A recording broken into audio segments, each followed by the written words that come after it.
Hi. This is, sorry, I was just checking to make sure my fly was done up. I have a terrible habit of not. Welcome to, look, this is Dawes Point, Tara on Gadigal land. This interesting little spot here because up the hill behind us, Lieutenant Dawes, that this place is named after, set up in the very, very early days of the white people taking over this place, set up a little observatory where he befriended a 15-year-old Gadigal woman, Pachagarang, and created the first. They collaborated to create the first, I guess, kind of dictionary of Gadigal language, just up the hill here. And so I guess all I'm saying is that there's been an act of taking stories and shifting them, translating them, moving across, been happening on this land for in a way that is troublesome and complicated for at least 250 years, but that there's a much older story tradition on this land, and I have no doubt that it was a dynamic one, and one in which old stories were constantly being brought into new contexts and finding new meanings. Okay, Wesley Enoch, who I'm thrilled to see, because I haven't seen you for quite a while, Wesley. Quandamukaman, from... tell me, I got the pronunciation wrong before. Minjerribah. Yeah. Yes, Stradbroke Island.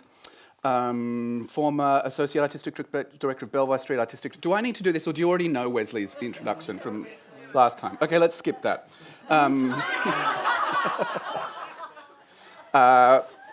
Damien Ryan, Artistic Director, Managing Artistic Director, I saw, of Sport for Jove, which I think is a heroic company, which has bucked all the odds for Australian theatre for, how long now? 15 years, 20 years? 17 years. Incredible achievement. Just got a new home. Probably directed more classics than anyone in the country other than John Bell, maybe, right now.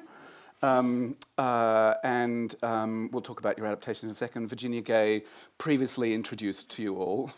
Actor, writer, current artistic director of the Adelaide Cabaret Festival, Sydney University graduate. Certainly am.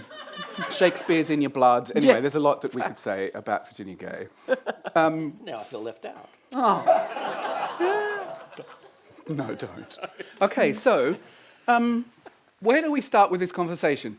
I've been thinking, I came just this morning from a sort of long session with a group of artists and a young Vietnamese Australian novelist who's adapting her novel into a play for Belvoir at the moment.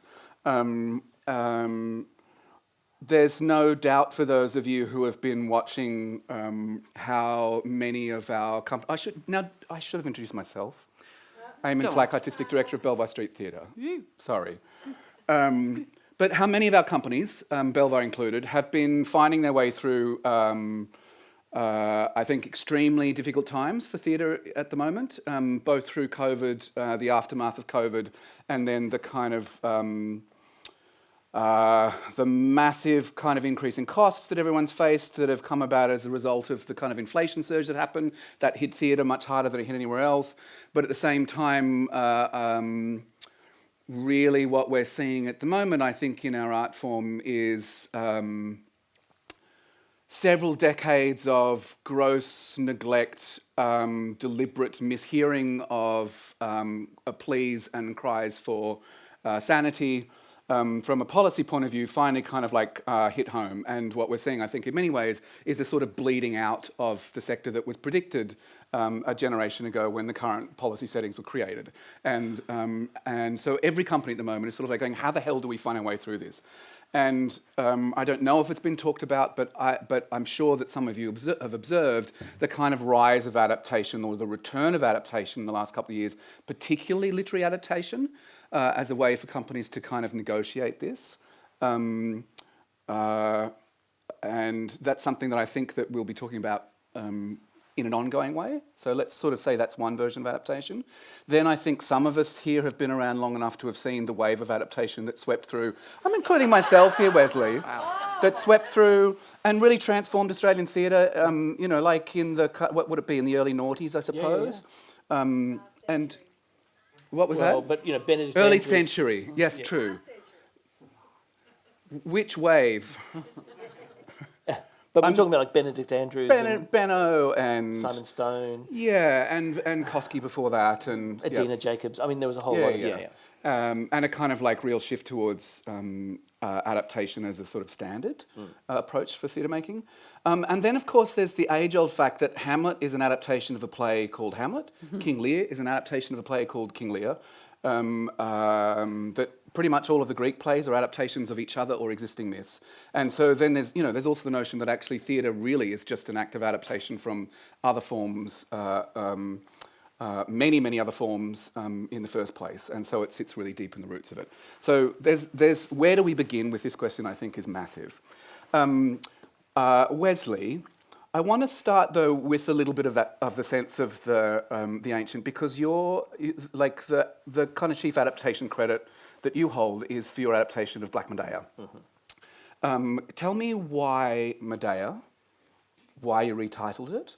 Let's start there. I guess the starting point was that I wanted to do a show about violence in the home. I wanted to make a show that was about how Aboriginal Australia was kind of grappling with a lot of issues. And I was at a conference and I started talking like this, and I was shut down immediately by a number of elders saying, you cannot tell that story. That's not a story you can tell. And so this notion of going, but I think it's an important story to tell, and it's a lived experience for many Aboriginal Australians. And so I kind of went, right, well, if I can't do it in the most direct route, maybe an adaptation is the way that which you can find a story. So finding the story of Medea, which is very much about infidelities, in a physical sense and in a love sense, but also about that contract within families. And and I looked at both the Seneca as well as the Euripides. Yep.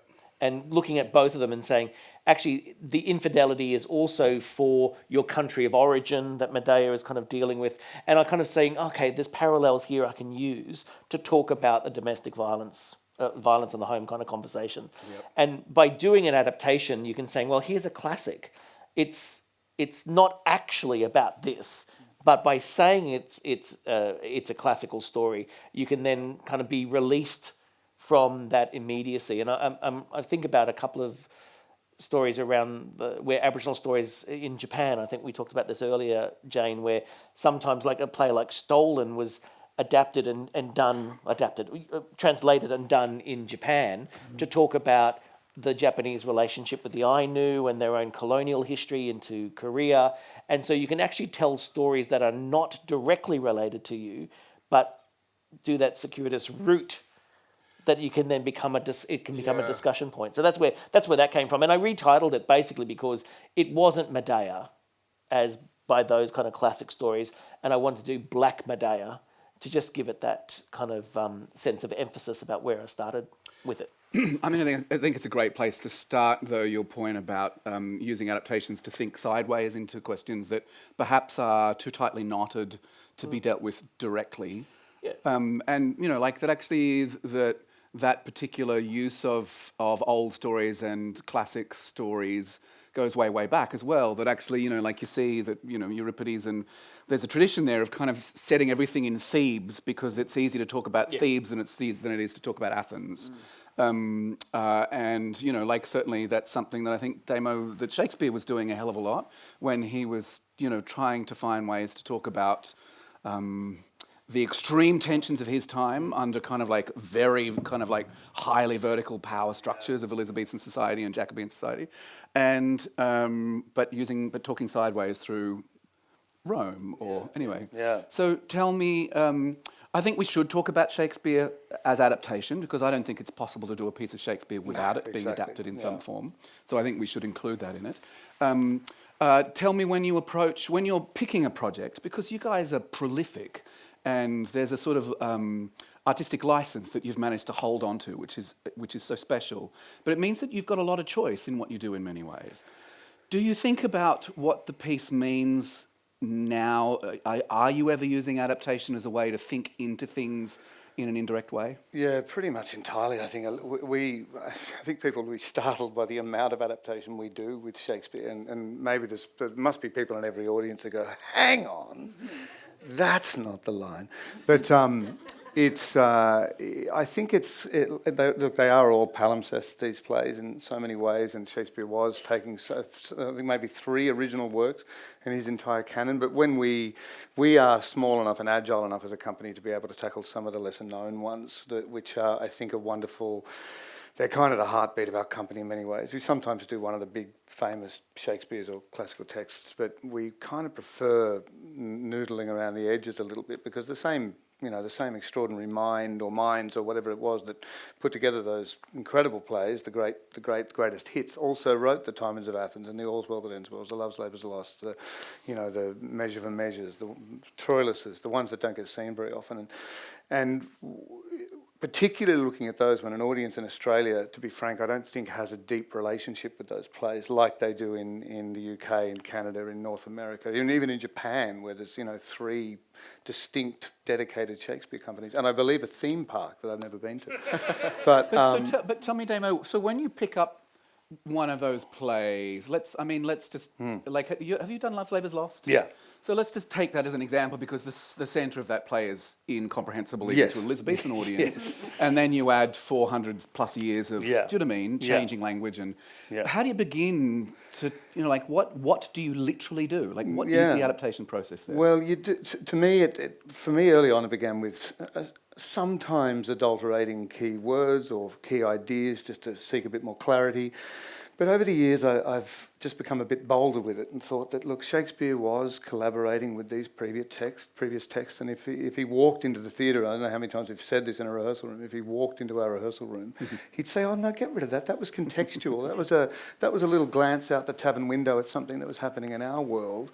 Can't we essentialise that in some way? Can't we kind of keep the fabric of that, keep the meaning of that, but unlock what that might mean to us today?" I mean, we're always in conversation with the past, aren't we? It's why we go to Venice or line up to see the Mona Lisa. We're looking back at something and adapting it for ourselves. And so working on something like Love's Labour's Lost, a bit like, I don't know if you found this with Cyrano, for example, a play that's literally has a poet trying to say, what is the value of poetry? Can we possibly actually express anything meaningful through poetry? Is it of actually any utilitarian value to us as a species? Why do we rely on it so much?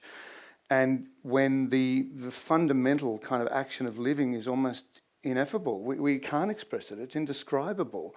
And this play is putting poetry on a pedestal and then seeking to slowly unpick poetry. And a bit like Cyrano is, can poetry express love? Is it possible to do it? And the plays hopefully try to achieve that and not. So with that particular play, for example, Love's Labour's Lost, I was kind of examining it. I set it in an Elizabethan world, but did quite a modern adaptation of it, and quite wildly in some areas, to try to draw out what poetry might mean to us today, I guess. I do want to come. I want to come back to you in a second, Ginny. But I want to ask this first. Do you think you can go too far? Oh, absolutely. But I think in a way, you can. I think as long as you're expressing fairly honestly out there that this is adapted by or this is an adaptation of, because I'll be really quick on this, but to me, our entire kind of extraordinary approach to Shakespeare in the world, in the modern world today, one of the biggest influences on that has been Shakespeare in translation. We have become bolder in the English-speaking world, where we've been forced to deify Shakespeare so much and be so horrified by any kind of interrogation of it that alters it in any way. In Japan, in Germany, in France, in even Egypt, incredible translation of Hamlet by a guy called Khalil Mutran in 1929 in Cairo, unbelievable translation of Hamlet. They actually advanced our understanding over the last 100 years of what we can do with it.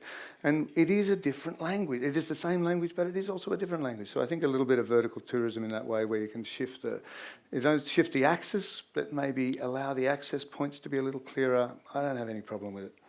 I mean, I can't be devil's advocate. Is that adaptation? Is that adapting? Maybe not. Yeah, maybe not. I mean, the act of translation, you mean? Yeah, the act of translation, but also the tinkering of the edges, the changing of the language. Yeah. You're still keeping the same structure. That's what true. is adaptation then? Is the big question. Can I just to be really nitpicky, just correct you? It's adaptation, not adaption. Sure, you can fuck off too.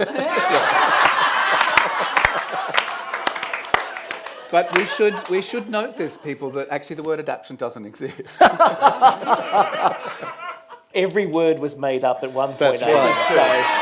Yes, I don't know. Do you understand my meaning? No, I absolutely do. Then fuck off.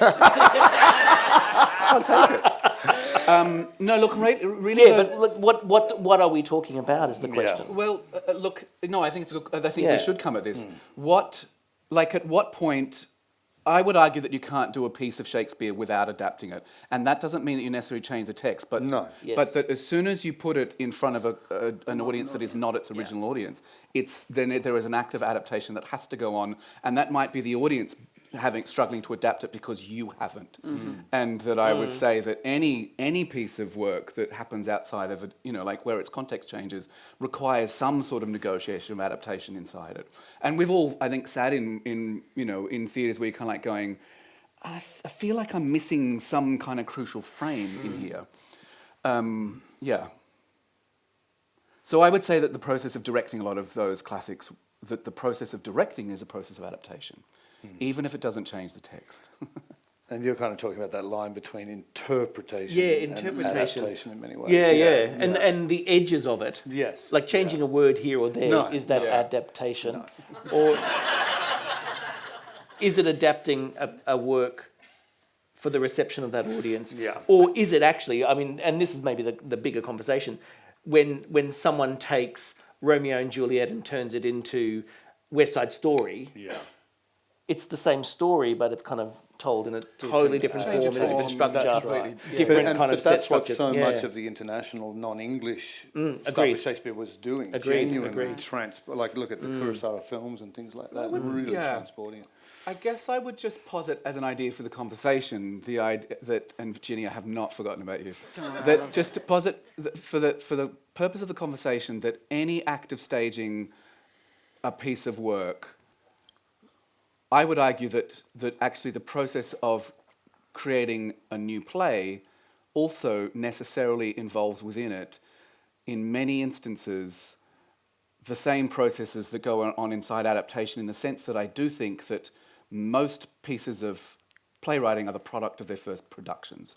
And that there is usually an incredible specificity. And that you can be, like that the kind of bizarre pancake gag in As You Like It is absolutely to do with the context of its very first performance. Anyway, so, but I think it's a useful idea to have in mind, this relationship between the practicality of putting a thing on and what the text is. And that adaptation includes that realm of the work. Ginny,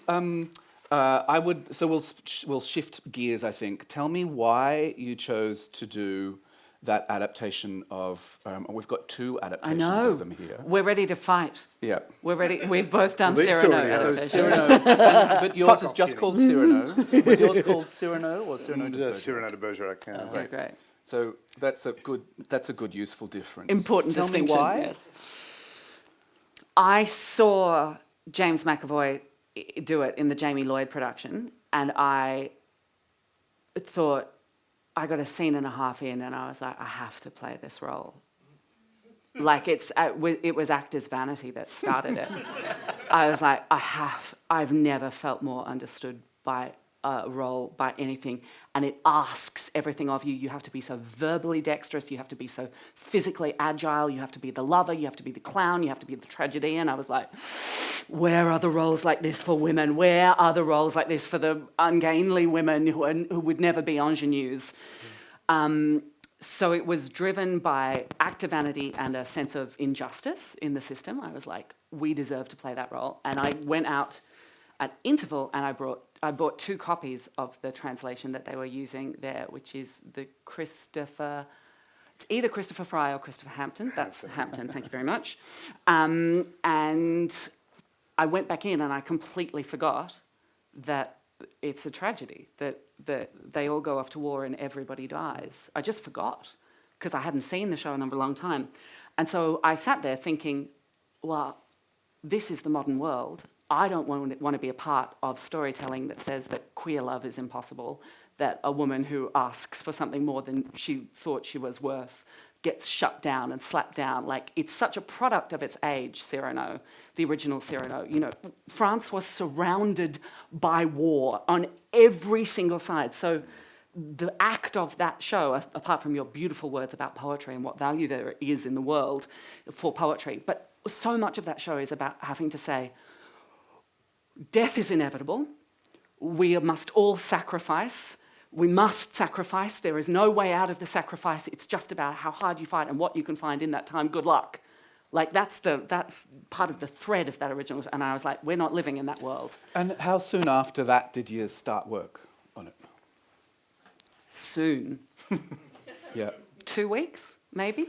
And just to get into some nuts and bolts, because this is really interesting. This is Yeah. interesting. This particular question, working from Working from, as in... source material. Oh, yeah, great. Oh, I would love to talk about the process of adaptation, because I think it is so interesting, and I really responded to it. Firstly, your first step is research. You read everything and you watch everything. Like, every single... I went to see amateur dramatic versions of the show. I read every single translation. I read the Upton translation. I read the one that they used for the film. I watched the film. I watched the... In fact, the one that I didn't watch is the Peter Dinklage one, just because it was so recent. It was so recent, I was like, I have a fear that it will be too close to what I might be trying to do. I watched The Truth About Cats and Dogs. I watched Roxanne. So all of those, everything that is about the widest world. And what I did was, and I'd be so fascinated to hear what you guys do too. What I did was I would just watch it with a kind of open mind and a kind of, you know, when you blur your eyes a bit so you don't look too precisely at things. That, but psychologically, and because otherwise you get a headache. But the feeling of going, every single one has one of those. Okay, great. So every single one has the fight. Every single one has the nose speech. Okay, every single one has, we meet this character, we meet this character, this is the Faustian pact. Right, and then from there, and then we get to the balcony scene, and then I was like, and then from there I'm on my own. Because I knew that as soon as my characters slept together, then because we were in the modern world, then everything else falls apart, and I didn't want everybody going off to war and dying. So replotted from that point onwards. From that point on, completely and truly, I found that because this was a first time. I was doing a first time playwriting experience. That sentence didn't need to be that long. This was the first play that I had written, is how it goes, and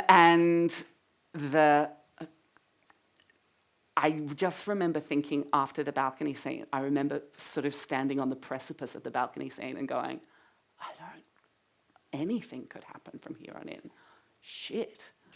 Like, that's terrifying. But I think, then I was like, okay, so then why am I doing this? All right, so if it is to get not only have an opportunity to play this role, but if it is to actually say, you know what, actually love is achievable and forgiveness is possible. Okay, so if I know that's where I'm going towards, how do I make my way there?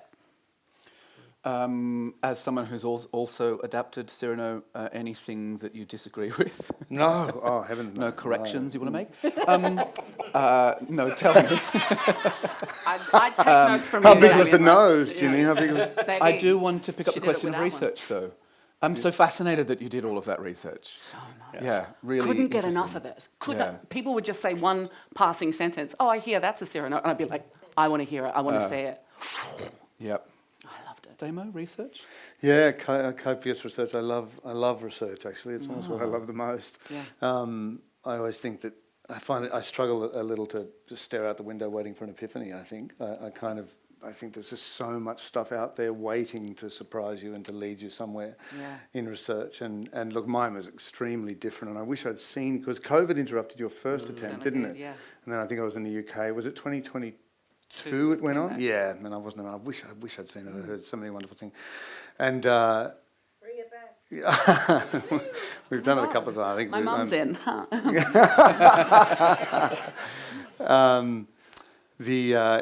Lots of research and large. It was a complete rewrite of the play, but we took it. I was struck by a particular thing, just hearing about the death of Edmond Rostand is what kind of drove me into my particular take on the play. But we moved it forward about 350 years. We wanted to get it out of that kind of swash, but not that. We wanted lots of swash, but less buckles, I suppose, in our production. Not so many boots and hats and rubbish. No hats. Bit of a Wilfred Owen figure in World War One was how we kind of. So kind how? of So approached it. this is interesting then. So how quickly did you know where you wanted to move it to? You already had theatrical instincts about Yeah. what the text what the text might mean now. Yeah, and it's so much of a play about national identity in terms of what Rostand was trying to say Right. in the La Belle Époque, and a country that he really felt a lot, like you say, surrounded by warfare, a real crisis of identity, still trying to move from its provincial origins into a national state, but he felt the French people had really lost that word, that panache, their courage, their self-identity. And Cyrano is like a little allegory of that himself, a man without courage who will find extraordinary selflessness, and that courage will be born of that. And he's got outward courage, but not the courage to go on the inner journey toward, being a better person. And I was struck by hearing Rostand's absolute passion for France to get its pride back. And at that time, as is even more pronounced now, I think, when you look at social media for 10 seconds about America or England, this sense of countries debating about losing what they once were, and how that leads to all sorts of fractured political So thinking. how on the did you far right and the far recontextualise that left. then, Daniel? Well, I was finally struck by the death of Rostand, as I said, that he desperately wanted to fight in World War One. He tried 3 times to enlist, and he was rejected all 3 times. He then decided to become a medical officer and try to work on the injured, but he had no qualifications. So in the end, they just said, "Okay, can you write poetry for the sick and come and read it to them in the hospital beds?" And that was his passionate, attempt at solving the war. And then he, a couple of days after the armistice, he died of influenza. He died of a cold. The man who wrote the play about the nose. But I read within that Wilfred Owen died on the last day of that war, and that sent me on a rabbit hole down about Wilfred Owen's extraordinary life. And I was just thinking about the nature of, as I said, poetry and war, and the expression of identity through war, and our kind of Anzac heritage and the debates around that. So it was a bit of an allegorical Australian setting, but given a World War One, feeling a bit like an Australian poet in a French allegorical place. And so, Damo, when you decided to do the play, was that idea already there, or did you go, "Oh, this is an interesting play"? No, I loved the play, and I thought Yeah. the play is amazing. I'd read lots of different versions. A lot of modern versions, I noticed, would tend to suck the poetry out of it a little bit and get a little more prosaic. And I had a couple of French speakers who really talked me through the Alexandrines of the original and the nature of the And did you maintain poetry. Did you maintain? A No, meter at well, I all? wrote it in iambic pentameter instead of that, because I have a theory of. And I Ginny? just love that. Like, oh no, I'm No, merely a humble. I only do it in iambic, did as opposed to the Alexander 16th. But Ginny, that's too hard in English. It's very hard. Did you use versatile? No. But I used. It's interesting that you say the word prosaic, because the word prosaic is in mine too. But like, I used prose poetry. Like, there are these big monologues that paint a world. But mine was definitely like, I wanted to think about accessibility for an audience, because I was I just was like, I wanted them to get to the poetry, but I didn't want them to feel like it was a play about poetry or anything that they felt that they were going to be locked out of. And I think if I can spring about for a bit, Eamon, I just want the feeling of like, for me, the reason that I continue to be very attracted by adaptation, I find it so exciting. And people are often like, "Oh, why? Make your own stories." I'm like, absolutely.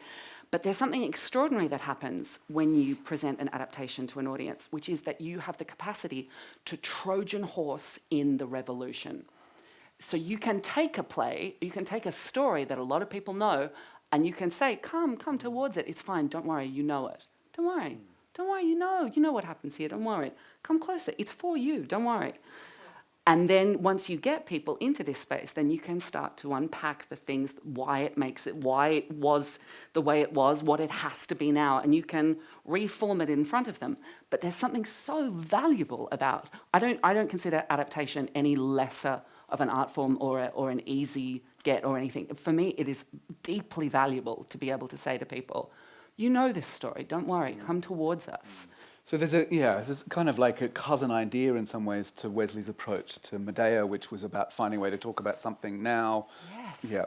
So I mean, certainly interesting. I I love think that when public discussion has become so sort of, toxic, yes, but constipated and unmoving, like that actually to skip it entirely Yeah. in order to talk about things is, to go back to the original question that Deborah introduced this session with, why do we keep getting drawn back to these stories? That is one answer to them, that actually I think that they do help us approach things, what do you say, hiding your vegetables? Yes, hiding my vegetables. I do also say that. I want to ask a question about, you just use the term to make things accessible. Yeah. And I want to ask, Wesley, when you were working on Black Medea, some very clear, quick choices. I mean, you'd already had a context. You'd chosen it for a really clear idea at the outset. It wasn't like Damo who picked up the play and started with the play. You started with a question, and you went to that piece of work for that. Did you have an audience in mind? Did you have a space in mind? Did you know how you wanted to talk to who?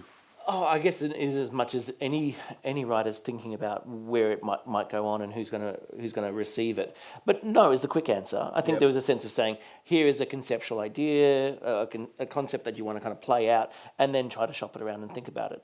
But can I just extend this idea too? I imagine the choice to program any extant work into a program, a contemporary program within a theatre company, you are looking for the purpose for that work. Yeah. It's not just art for art's sake. I mean, then why wouldn't it be any particular, it could be anything then.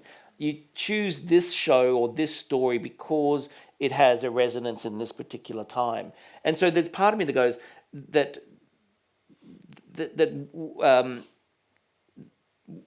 I'm thinking through, yes, we're talking about classics here, but there's also existing works like, why put Secret River or Cloud Street or Storm Boy on stage? There's that kind of adaptation kind of conversation as well.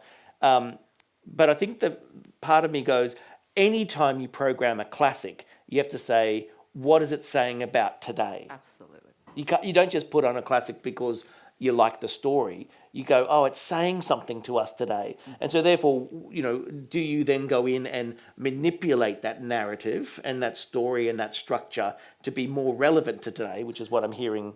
And which you did on Medea, on Black Medea? Changed that, manipulated it, changed the story. Totally. Yeah, in many ways, just borrowed the characters. Yeah. And therefore the outside reading. But what the point I'm trying to make is this notion of what is adaptation. Is it about the kind of wholesale changing of the structures of things, or is it about saying, no, we believe that this story has something to say to our contemporary audiences and we'll shift and change it? I mean, the whole idea of throwing out the structure, that maybe an audience comes with an expectation that you are going to do that classic in that way, is sometimes dangerous as well. Throwing out the structure is dangerous, Or or the everything, expectation is dangerous? Well, if you're playing for a particular audience in a particular space, and you know they're going to bring that expectation, like you must have to deal with it all the time. What the purists might say about a particular work then becomes, what's this contract when you're looking at a classic work, or an existing work like an existing novel or things like that as well. How true do you have to be to that expectation that you're delivering? I mean, I would argue that idea of truth is unachievable, actually. I think it's a fantasy that it even exists, actually. Well, but I know that lots of about people come with it. it. They come with it. It's the expectation of it that they go, you now can fail if you don't do what I expect of you. Yeah. I just wanted to say, I reckon you said something so beautiful about, did you say I just borrowed the characters? Yeah. From Medea. I think that's so brilliant, and I would recommend everybody to just borrow characters as much as possible. Like, truly, honestly, it's so helpful. And it just struck me that what you do when you borrow a character is sort of the same thing that you do when you cast like a star Yeah. in the lead role, which is that you say to an audience, you come with some knowledge about this Yeah. person. Don't worry, you've bought a lot of goodwill from your audience, and you've given them a framework to understand even just the beginning of the show. That is so helpful. It's just so helpful. And just to think about it like that, I was like, oh yeah, it's then you've done exactly what you do when you cast a star. It's so interesting. You just buy a bit of time with the audience. I want to come back to this question of accessibility. Damo, when you tackled Antigone, you did you almost created, I think, in some ways, a sort of essay on it, and I thought it was a fascinating mix of the original play and of something and of a working out, a thinking through a set of questions that you were carrying that are not Sophocles' questions at all in some ways. In order to, I felt like, to kind of really make the play feel like it was a contemporary piece of work in some ways. And, it's sort of, for those of us who have ever heard, that sort of adage, which I think may have been Rex Crampon, but please, correct me if I'm wrong, which is the purpose of putting on a new work is to make it feel like a classic, and the purpose of putting on a classic is to make it feel like something That's new. nice. That's great. Was that, like this question of the kind of directness of the experience of how do you turn the ancient, archaic sort of hidden contexts of Antigone into circumstances that are recognisable today.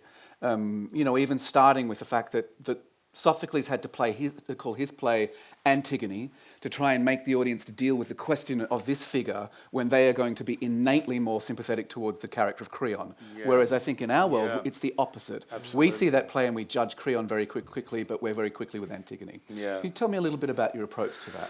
Yeah, it's hard sometimes casting your mind back as a while ago, but the I do remember the trigger point for it. But in short, yes, I absolutely wanted to.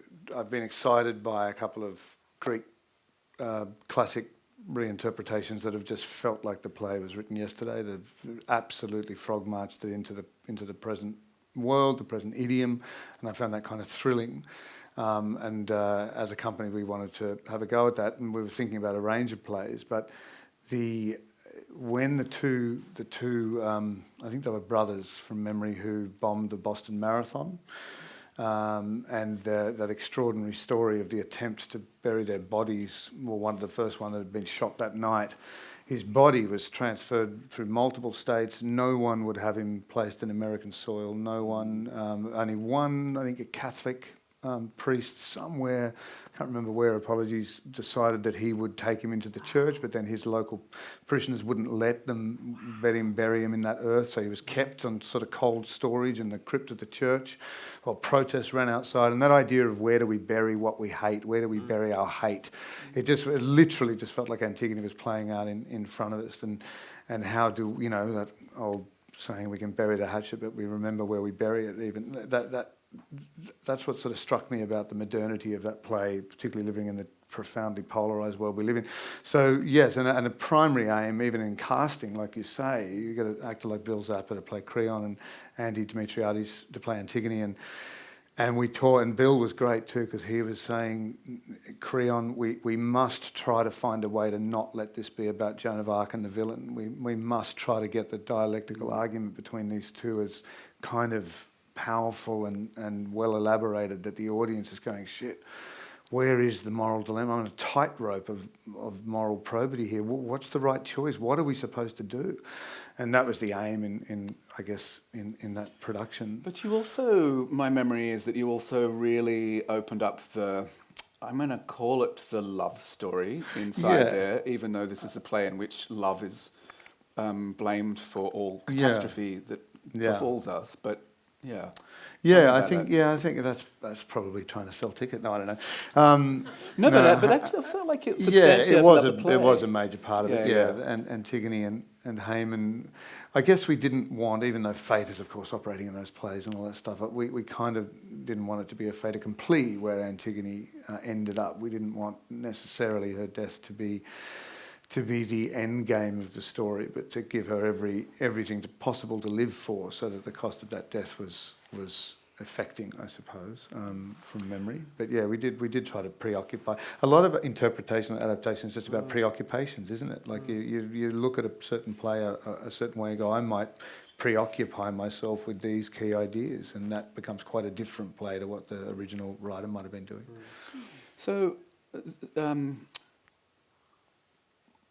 there's an interesting question that comes up for me here, because Ginny, you talked about reaching a point where you were like, oh, anything could happen from here on. Damo, you spent quite a while with that Antigone, and sort of in many ways kind of, like it had an interval. It was the Antigone with an interval. Like you kind of shifted in some ways, like something about its form in a really central way, whilst actually maintaining like you were very close to a lot of the original scenes at the same time. Wesley, Black Medea, my memory of it as well is that you felt very free, that you weren't looking to kind of match it beat by beat or line by line. No, quite the opposite. Yeah. And so I guess I'd just be really curious to hear from each of you, as you work on the source material, at what point do you kind of like go, oh God, what right do I have? Or, oh gosh, that was a clever thing Sophocles did there, but actually, fuck it, I'm going to do something else. Do you remember having that conflict at any point in the process? Yeah, I didn't have that at all, really. I mean, because I came from a different perspective. I kind of was, as I say, borrowing the characters, borrowing people's expectations, using something as a smokescreen for a story that I want to tell. I mean, I think the idea too that the idea of the chorus, I borrowed that idea and said, okay, we're going to have a chorus here, but the chorus is actually connected to Medea's storytelling and this idea of collapsing time, so that both Medea and her older self reflecting back. So using the chorus as a reflection tool, which is borrowing from the kind of classic structure, but then making it a kind of a poetic kind of conversation around how we look back at times and look back at ourselves and might do things differently. And also then to be a voice for a spiritual and cultural voice for the perception of what was happening in front of us. So in many ways still using the chorus as a structure, but recontextualizing it, in this case for an Aboriginal perspective. And did you feel liberated by the process of working Black Medea? What did it give you? Well, ultimately, it gave me, as I said, a smokescreen, a way of protecting the material, because you were saying, actually, Medea's going to kill her kids out of revenge for this infidelity.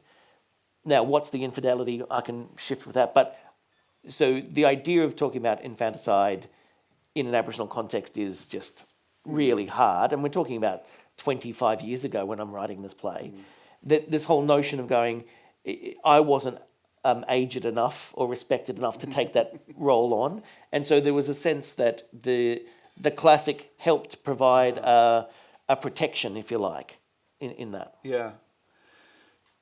In the aftermath of having spent time with that play, did you feel like it let you? Did it fire you in any way beyond that project? Sure. I mean, it made me go that there's a lot of great white classics that are interesting, and they tell stories in particular. Oh, well, that's what it is, isn't it? Yeah.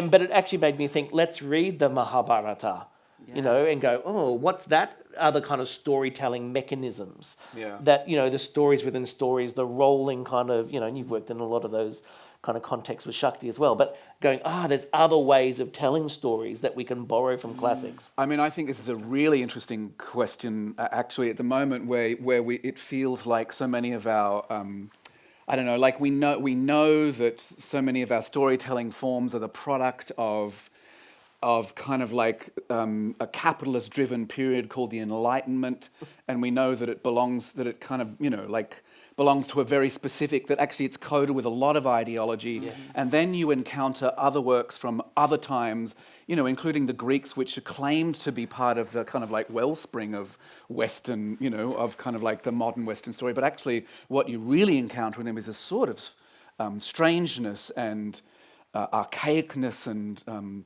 you feel like when you spend time with Antigone, you can feel the kind of atavistic memory of the creation of the city as an idea at all, and you find that actually these other forms that what adaptation I think offers, and I'm sure this happened for Shakespeare, I have no doubt about it, that actually offers a kind of the mirage of other possibilities for form and for narrative structures that might begin to feel more true to us than the things that we've inherited. And so actually, I feel really strongly that adaptation should only ever be to allow us to break through into the contemporary moment. I think this idea that adaptation should be about some kind of like obeisance to something that we have inherited is like I find it bizarre. You know, I called it a fantasy before. So I'm really interested to hear, Ginny, for you tackling that. What did it give you? Extraordinary. Like once that was sort of the only point where I felt fear. You asked about audacity, like what right do I have to do this before? Rather thrillingly, and possibly it was, you know, first writers blind genius, like, you know, like the genius of blindness, where you're like, I've absolutely got the audacity to do this. Oh, yeah, go on. Yeah. And then she does this, without any sense of like what that might mean, what those repercussions might be. So I didn't ever feel cowed by the weight of history. What I did feel was a tremendous responsibility to say, I cannot tell the stories as they used to be told. I cannot tell this story as it used to be told. So then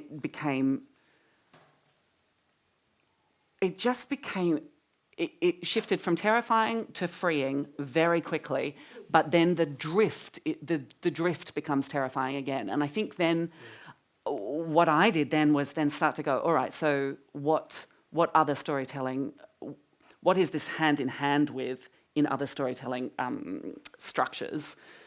And it's a great tradition of Cyrano that mostly the modern adaptations of Cyrano that have gotten to film have happy endings. They're rom-coms. And so you go, okay, great, it'll be a happy ending with a rom-com, fantastic, that feels right to my soul. But then, because I am doing this now, in this year, in this age, in this time, in this body, I go, well, that's got a word, what Cyrano does, and it's catfishing, and it's a bad thing that you do to a person. It's really bad. Shit. How do you come back from that? How do you engage with telling this romantic story with a happy ending with somebody who is essentially a villain at the heart of it? Then suddenly you've got to go back and look at all of that. You have to look at it through the angle of Roxanne, through Roxanne's eyes. Yeah. So I found it both very thrilling and very exciting. But also it just to go back to what you said first, which is that it let you do something that didn't exist otherwise. Exactly that. You felt like, yeah. And it's extraordinary to me, and I continue to be so grateful for the way that it has touched people and the way that it continues to have traction in the world because of that. Because the metaphor of being in the wrong body feels so universal. This body, you couldn't love this body. And so when you made your jokes about the nose before, like I do the whole show without a nose because it's not about the nose. Yeah. And you know this from every production of Cyrano, it's not about the nose. It's about somebody who goes, you couldn't love me. Yeah. So then that becomes the central investigation. What then that feeling about yourself forces you to do in the world to get the tiniest scrap of the thing that you love, that you know you're not worthy of, You know? Now, I think I was supposed to say at the beginning of this that if you want to ask questions, you should pop them on this, use this thing. Do we have? Oh, yeah, we do. Okay. Can you speak from the POV as an artistic director in programming and adaptation in a season? Can you speak from the POV as an artistic director in programming and adaptation in a season? I mean, yeah, Wesley's brushed on this briefly. Tell me about Ursula Jovic playing Mother Courage. Yeah. I mean, that was a big kind of shift. Oh, and actually, we did write that together. Anyway, whatever. We were asking backstage how many adaptations had been formed, and I've forgotten about that one. Well, and that was the one where we go, okay, what is war in this country? The Aboriginal war around land, around country, around ownership was important. So again, looking at Mother Courage as a story to talk about that, and it's not alone, because I know that oh, come on, Wesley, the one that Michael Cantor did. Shadow Shadow King, thank you. Around King Lear, again, the same kind of narrative around how are we dealing with land and passing on land. So again, it's borrowing these. Just going one step back, the idea of what does it mean when people bring expectations to the reading of this? We kept it as Mother Courage, but did a lot of Aboriginal English because we went off the German and kind of had the same structures, the same characters, played them all out, in Aboriginal English, and the Brecht estate said, oh yeah, you can do that because we had to argue that Aboriginal English is not English. Wow. And so that they accepted that Aboriginal English was not English, and so we were allowed to do all that stuff. But it was actually, being in Queensland, talking about mining, the whole extraction kind of metaphor for this country, and looking at that as a central part of that play, instead of just the wars, the idea of what do you let go of in terms of your children in this case, what do you let go of to blind yourself to the compromises you're prepared to make along the way. So again, a narrative, but using that story to tell it. And was Ursh always a key idea for you? Was it always about Ursh in the role? Yeah, she's part of the family. So, that whole idea of going a singer, actor, what's the next step for her, all those kind of things. Because sometimes I think it is about going, sometimes it's like a great role and a great actor leads to an adaptation. Sometimes it's, sometimes it's the timing. I mean, sometimes it's about that there is a community that needs its story told, and the play doesn't exist, so the novel does, or you adapt something into that. It's funny how they sometimes they become just enters the noosphere, doesn't it? Around that time that Belvoir did Nora, there were at least 3 major companies in the country with new adaptations of A Doll's House or new complete new rewrites of Doll's House Part 2. Sometimes it just seems to really just hit, doesn't it? And everyone wants to tell the same story. It's interesting. Did anyone does that answer that question? Does anyone want to unpick any of that anymore at all? That question of programming, classics, adaptations?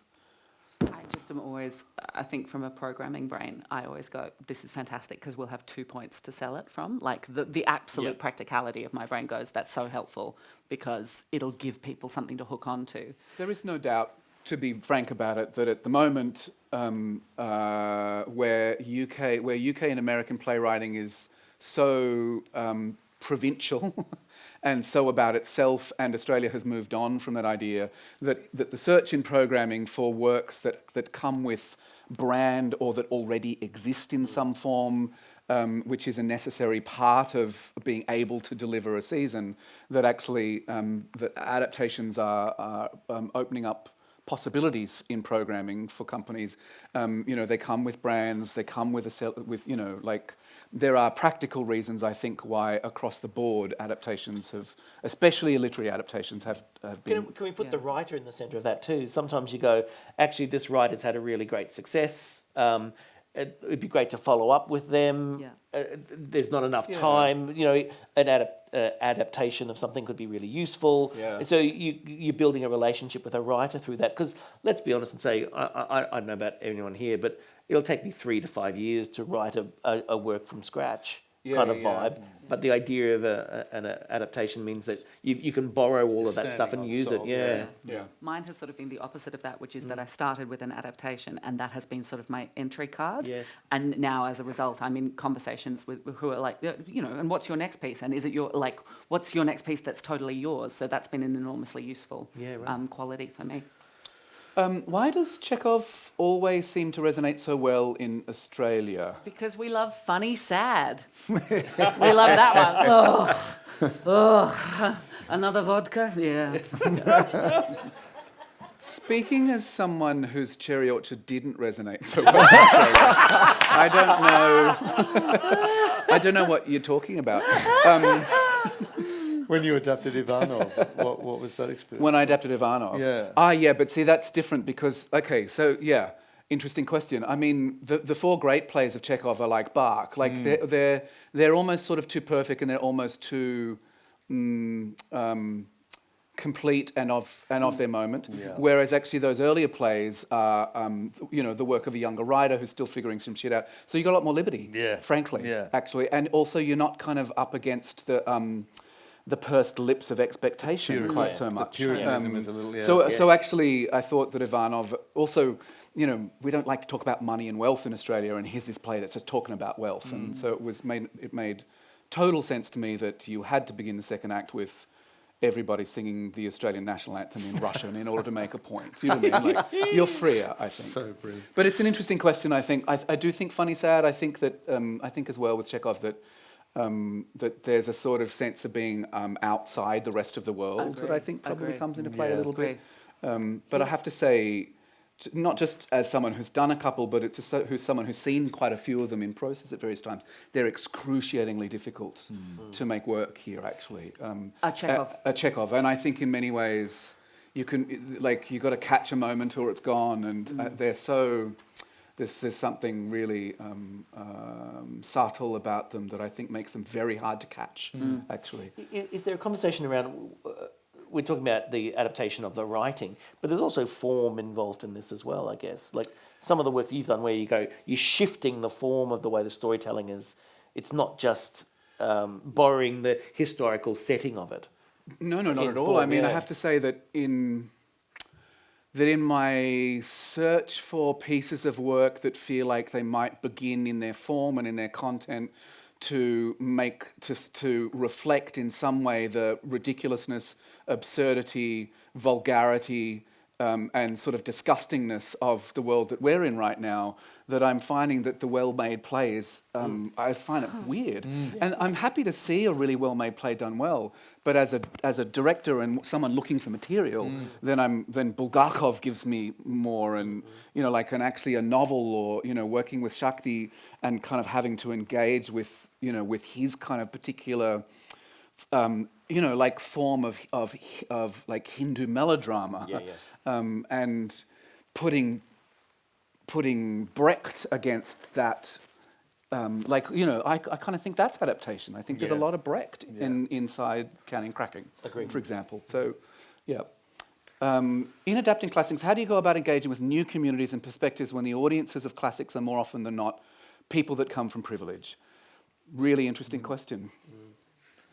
Yeah, that's true. And look, I think it's one of the big struggles, and certainly with Sport for Jove, I guess the whole essence of our company was to try to work in areas that weren't theatres, and that's been the joy of working out in the West in outdoor spaces where we do, frankly, most of our kind of classics.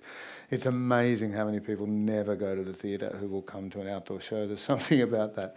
It's a very freeing, democratising experience or something, coming outdoors, sitting on a picnic rug, drinking wine and playing. I've been asked multiple times over the years on a Shakespeare play if the author is travelling with us, from people who have even with Midsummer Night's Dream, I was asked that.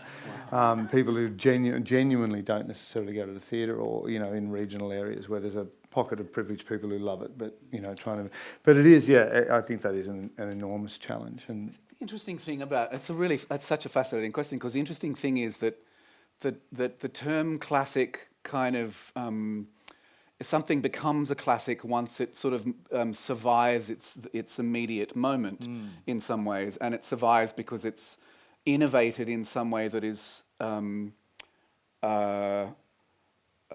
what's the word? Like that it innovated in some way that created some new possibility for the theatre.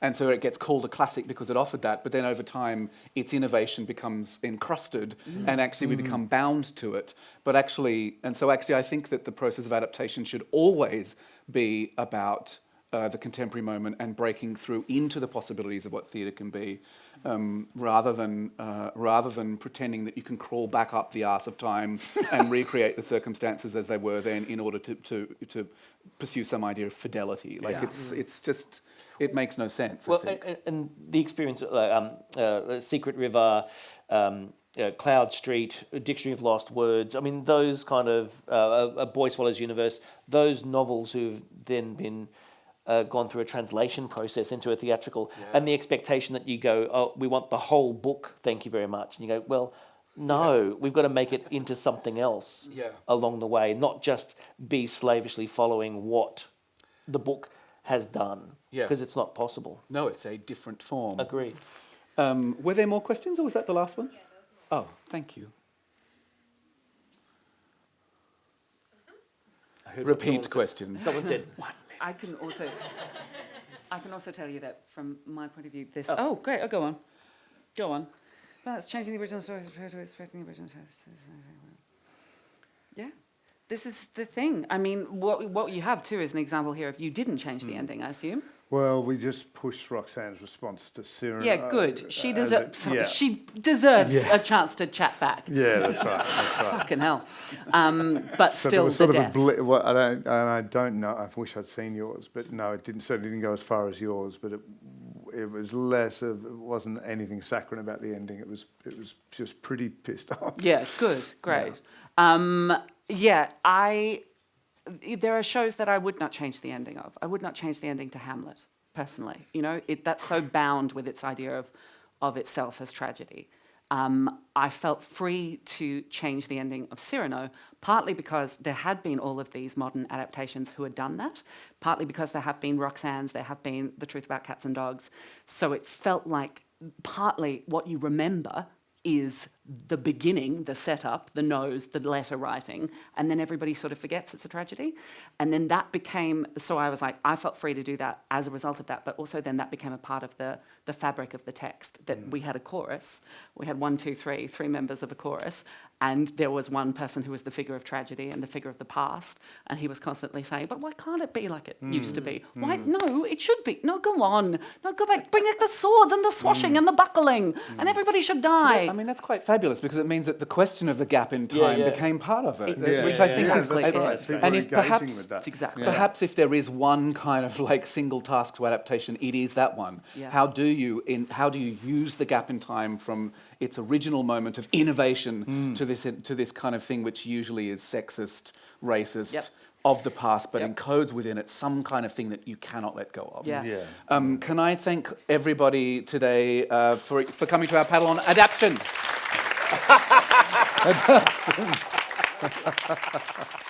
Thank you. Did you just make up a word?